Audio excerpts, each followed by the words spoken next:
Good afternoon, everyone. Thank you for coming out and braving the rain. You all get gold stars from me and from the artists. I'm glad you're all here. Welcome to St. John's Episcopal Church. My name is Dr. Zach Malavolti. I'm the Director of Sacred Music, and it is my joy to welcome you to our second Music at Midday concert. We go on today with music for organ and piano. I always like to encourage everyone to come out to many of our musical events. My favorite event to plug week in and week out is our choral evensong. I'm very excited this year at Eastertide, our upcoming choral evensong will be featuring a new canticle set that the choir has learned by English composer Herbert Sumsian, and will also be performing an anthem by Amy Beach, who is perhaps America's greatest romantic era composer. Our choral evensong is at 5:30 on Sunday evenings, and we hope to see you out at those events.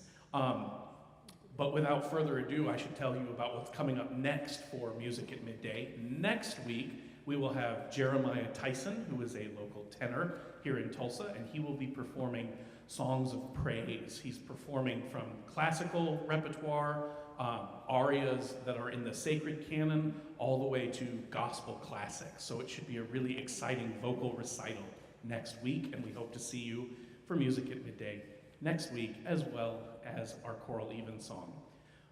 But without further ado, let me introduce our two artists who are here with us today. Vicki Smith and Kathy Venable. I've known both of them since about 2021. They're both wonderful musicians, great colleagues, and lovely friends. And it is a delight to have them here together, combining both of their talents as organists and piano together. I hope that you hear, what I'm most proud of with this is our beautiful Schoenstein instrument is such a mellow organ that the way it blends timbres with the piano in the repertoire that they've chosen, what I hope you get out of today is the beautiful sound colors of combining these two instruments that are so rarely combined. So you're in for a treat. I hope you enjoy today's music, and please help me welcome Vicki Smith and Kathy Venable.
Lord said, Hello.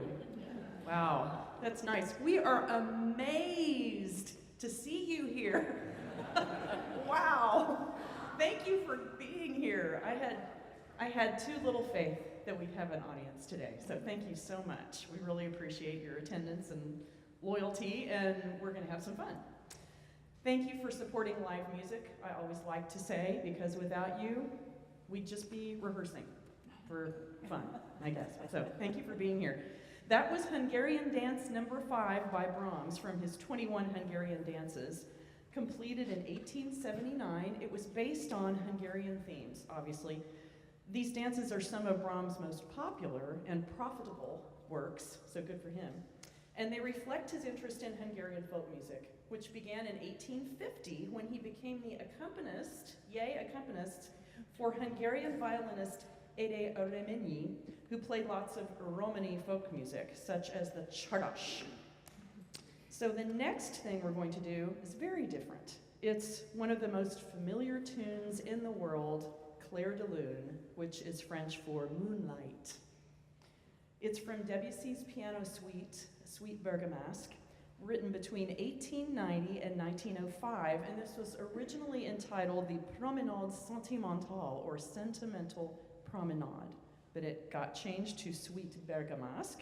It was taken, this title, from the symbolist poet Paul Verlaine's poem Clair de Lune, which refers to bergamasques in the opening stanza. And if you don't know what a bergamasque is, join the club. I looked it up. It's a rustic dance originating in Bergamo, Italy.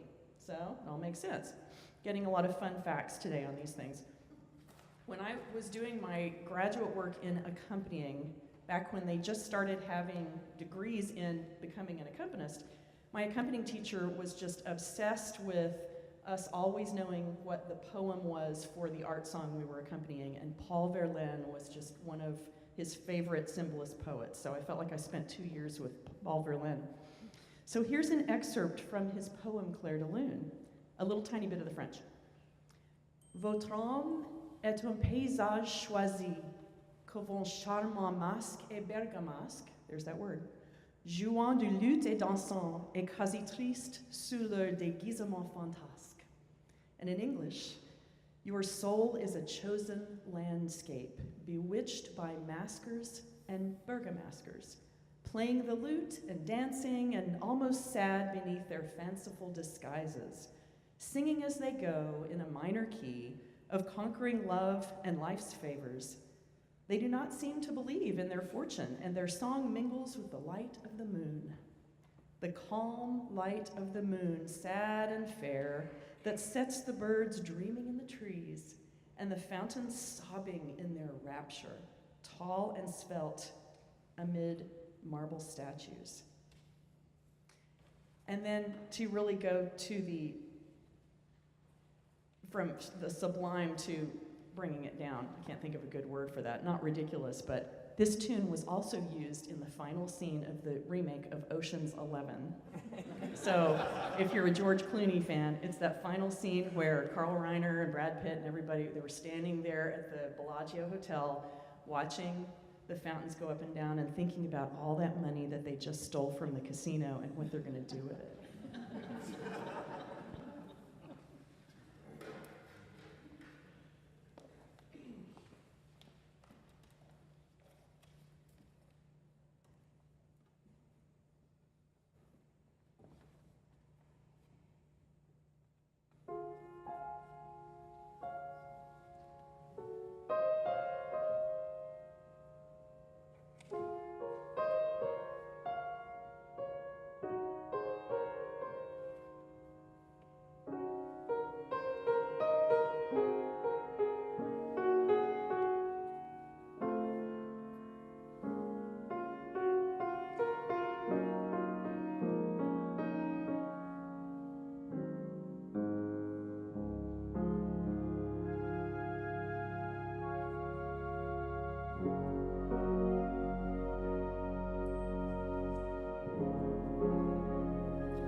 This next number, Andaluza, is number 5 of a set of 12 Spanish dances for piano written for Enrique Granados in 1890.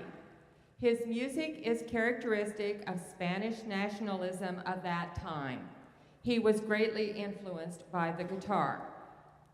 This piece was transcribed for piano duet by Jonathan Scott, who did several of the arrangements you are hearing today.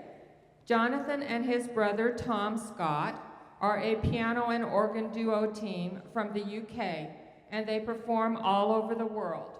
The Scott Brothers duo has done well performing on piano, organ, and harmonium, and composing and transcribing works for keyboard instruments.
forgot to mention before how honored I am to get to do this program with my organ teacher. I became a student organist a few years ago when I took a job at Harvard Avenue Christian Church and they had an organ.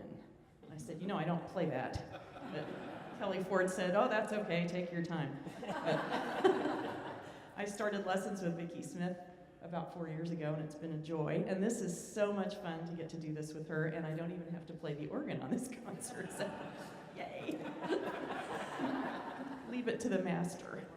So our next piece is The Swan. I'm sure a lot of you are familiar with this, Le Cygne by Camille Saint-Saëns. The Swan is the 13th movement of the Carnival of the Animals, originally scored for solo cello and 2 pianos, but remains best known as a cello solo with accompanist. This is the only movement from the Carnival of the Animals that the composer allowed to be played in public during his lifetime. He thought the remaining movements were too frivolous and would damage his reputation as a serious composer. They do get performed, don't they? The Swan illustrates the fleeting nature of beauty with its interpretation of the, now we know, erroneous legend, but that the mute swan is silent until its final moments of life, during which it sings the most beautiful of all bird songs. So here is the Swan. And I meant to say a little bit earlier, thank you to St. John's. We love being on this series. We appreciate Zach and Hank getting us all set up and allowing us to present this program. So thank you so much. So here is the Swan.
Can't believe we're already to the last piece. Thank you so much again for coming out on this rainy, rainy day. You are true friends and music lovers. The Irish tune Sleighing has made its way into church and is commonly known as the hymn Be Thou My Vision, but also the hymn Lord of All Hopefulness. Our own dear Michael Bedford arranged this melody for piano and organ in honor of pianist Valerie Fisher and organist Bruce Wilkin, who are on staff at First Baptist Tulsa. Michael is organist choirmaster emeritus at St. John's Episcopal. He has quite a resume, including services at several parishes, several degrees, including a doctorate from University of North Texas, service on many boards of professional music organizations, past national president of American Guild of Organists, publisher of numerous compositions for choir, organ, children's choir, and handbell choir. He is still going strong and recently branched out into writing mystery novels. You'll have to ask him about that. The piece you are about to hear is not yet published. Augsburg Fortress Press says that they are interested in publishing it in a set of 3 pieces, but Michael has not yet composed the other 2 pieces. Michael, we are anxious to hear what you write for the other 2 compositions. And before I go to the organ, I want to express my thanks to Kathy Venable for performing with me. She's one of the greats, and I am very honored that she would team up with me for this event, and we hope many others to come.